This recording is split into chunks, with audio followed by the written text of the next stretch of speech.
Saudara yang terkasih dalam Tuhan Yesus Kristus, saya ingin memulai khotbah pada hari ini dengan sebuah kisah tentang seorang ibu yang selalu datang kepada seorang pendeta. Untuk kesekian kalinya, seorang yang bernama katakanlah Ibu Santi datang menemui pendetanya untuk mengeluhkan hal yang selalu sama. Pak Pendeta, saya sangat takut. Suami saya terus mengancam akan menghabisi saya kalau saya datang ke gereja Anda. Dengan perasaan bosan karena laporan itu sudah kesekian kalinya, sang pendeta menjawab, ya, saya akan terus berdoa untuk ibu. Namun ibu harus memiliki iman dan percaya bahwa Tuhan akan menjaga ibu. Oh, tentu saja Pak Pendeta. Tuhan sudah melindungi saya sejauh ini. Tetapi muka ibu Santi terlihat lebih cemas dari yang biasanya. Kenapa Bu? Tanya sang pendeta. Kali ini suami saya akan mengancam saya menghabisi Anda. Lalu kata Pak Pendeta, baiklah, kata sang pendeta, saya rasa sudah waktunya ibu mencoba gereja yang di ujung jalan sana. Saudaraku, setiap orang pernah mengalami ketakutan. Entah ketakutan yang disebabkan dari luar, misalnya ancaman dari orang-orang sekitar, seseorang mengalami intimidasi, ditekan, diancam, atau situasi kondisi tertentu membuat seorang merasa tidak baik kondisinya. Misalnya di masa pandemi ini, banyak orang di PHK, harus berhenti bekerja, sehingga mungkin secara ekonomi terancam, kita besok tidak tahu mau beli makanan pakai apa, uang dari mana. Ini ketakutan dari luar. Tetapi ada juga ketakutan yang timbul dari dalam diri kita. Entah karena kita melakukan sebuah kesalahan tertentu, sehingga kita harus menanggung resiko akibat perbuatan kita. Akibatnya kita menjadi takut, karena dampak yang terjadi dari perbuatan kita ini bisa besar sekali. Saudara, berbagai jenis ketakutan pasti pernah dialami oleh manusia, tak terkecuali oleh orang Kristen. Meskipun kalau mau jujur, seringkali ketakutan itu muncul atau timbul akibat dari tindakan kita. Meski mengaku sudah percaya Tuhan, meski sudah dikhotbahkan seringkali jangan takut, meskipun di dalam Alkitab ada banyak kisah-kisah yang menguatkan kita untuk tidak takut, tetapi tetap saja kita di suatu masa, di suatu saat pasti mengalami ketakutan. Saudara yang terkasih dalam Tuhan Yesus Kristus, setidaknya inilah hal yang dapat kita lihat dari bacaan kita pada hari ini, bahwa percaya di tengah ketakutan itu seringkali tidak mudah. Hal ini terlihat dari bagaimana murid-murid ketika melihat Yesus berjalan di atas air. Ketika mereka mendengar Yesus berkata, tenanglah aku ini, jangan takut. Tidak secara otomatis ini membuat mereka berhenti takut dan langsung tenang. Meskipun mereka tahu dan baru saja menyaksikan dengan mata kepala mereka sendiri bahwa Yesus yang sama ini adalah Yesus yang melakukan mujizat dengan memberi makan 5.000 orang lewat 5 roti dan 2 ikan. Itu tidak serta-merta membuat ketakutan mereka langsung sirna. Bahkan meskipun Petrus sudah sempat mengalami kuasa Tuhan yang memampukan ia berjalan di atas air untuk beberapa saat, akhirnya ia kemudian dikuasai lagi oleh ketakutan, dan karena takut, ia mulai, dikatakan dalam firman Tuhan, ia mulai atau hampir tenggelam. Saudara yang terkasih dalam Tuhan Yesus Kristus, sesungguhnya Tuhan tahu dan mengerti segala masalah yang kita hadapi. Tetapi seringkali manusialah yang justru menutup diri untuk Allah memulihkan keadaan manusia tersebut.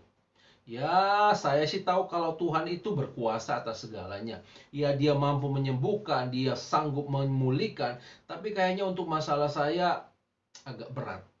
Buktinya dari dulu kondisi saya seperti ini saja, nyaris tidak ada solusi. Nah, saudaraku, mungkin entah berapa kali Tuhan hendak memulihkan keadaan kita. Dia bukan tidak peduli.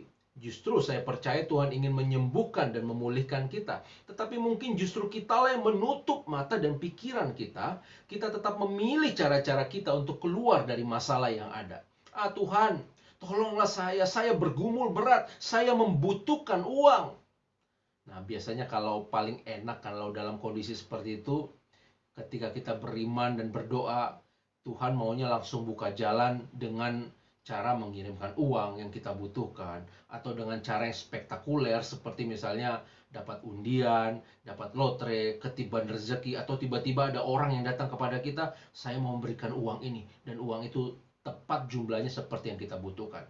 Dan semuanya itu terjadi dalam tempo yang cepat. Tetapi dalam kondisi tersebut sulit bagi kita melihat bahwa cara tersebut adalah cara Tuhan kalau harus ditempuh dengan cara bekerja misalnya. Atau mencoba merintis usaha ini dan itu ketika usaha itu dilakukan dengan cara yang membutuhkan effort yang besar. Lalu kalau sudah begitu, ketika situasi tidak berubah, orang cenderung menyalahkan Tuhan. Di mana Tuhan tidak mau menolong saya? Di mana Tuhan tidak mau peduli terhadap pergumulan saya? Saudara yang terkasih dalam Tuhan Yesus Kristus, bacaan kita mengajak agar kita ketika percaya, benar-benarlah percaya. Meski kita tidak tahu hari esok, aku percaya Allah akan buka jalan. Aku percaya Tuhan sanggup membukakan jalan. Sambil kita lakukan yang terbaik dan melihat kesempatan jalan terbuka yang disediakan Tuhan di sana sini dari berbagai tempat dan celah. Tuhan jangan-jangan sedang membukakan jalan, pintu bagi kita untuk keluar dari masalah kita. Sekali kita percaya dan bertindak, jangan kotori percaya kita dengan keraguan-raguan. Akhirnya kita tidak percaya sama sekali. Sama seperti Petrus, awalnya dia percaya, tetapi berujung dengan ketidakpercayaan karena situasi yang mungkin dia rasa saat itu belum benar-benar kondusif. Saudara yang terkasih dalam Tuhan Yesus Kristus, ketakutan apa yang saudara alami saat ini? Mungkin kalau dibahasakan dalam konteks bacaan kita, angin sakal apa yang sedang menghantam kita pada saat ini? Mari kita percayakan sepenuhnya hidup kita kepada Kristus. Diamlah dan ketahuilah bahwa akulah Allah. Inilah yang senantiasa hendak difirmankan Allah kepada kita. Bahwa tidak ada satupun badai yang dapat menakuti kita. Tidak satupun cedera yang dapat melukai kita. Tidak satupun masalah yang dapat menimpa kita. Kecuali itu atas seizin Allah.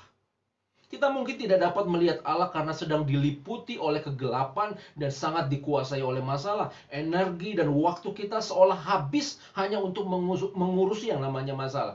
Tetapi ketahuilah saudara bahwa Allah sesungguhnya tidak pernah membiarkan apalagi meninggalkan kita. Bahkan dalam kondisi pandemi yang sedang melanda kita sekalipun, saya percaya Tuhan akan memelihara dan menjaga kita dengan damai sejahteranya yang sempurna. Itu sebabnya saya mengajak kita lewat khotbah hari ini, mari bangun pikiran, mari bangun hati, mari jaga iman kita untuk tetap percaya. Meskipun keadaan belum berubah, tetap percaya. Lihatlah Allah yang telah menciptakan dunia ini. Bukankah terlalu banyak hal yang tidak mungkin bagi manusia, itu mungkin bagi Allah? Ketahuilah saudara bahwa dialah Allah. Dia tetap berkuasa. Dia pencipta alam semesta, penyembuh segala penyakit. Saya percaya pengharapan dan percaya yang teguh di dalam berbagai pergumulan ini pada akhirnya akan menolong kita untuk juga mengalami apa yang dialami para murid ketika mereka berkata, sesungguhnya Engkau adalah anak Allah, juru selamatku. Kiranya Tuhan menolong dan memampukan kita untuk senantiasa percaya dan juga menghidupi firman-Nya dalam kehidupan kita.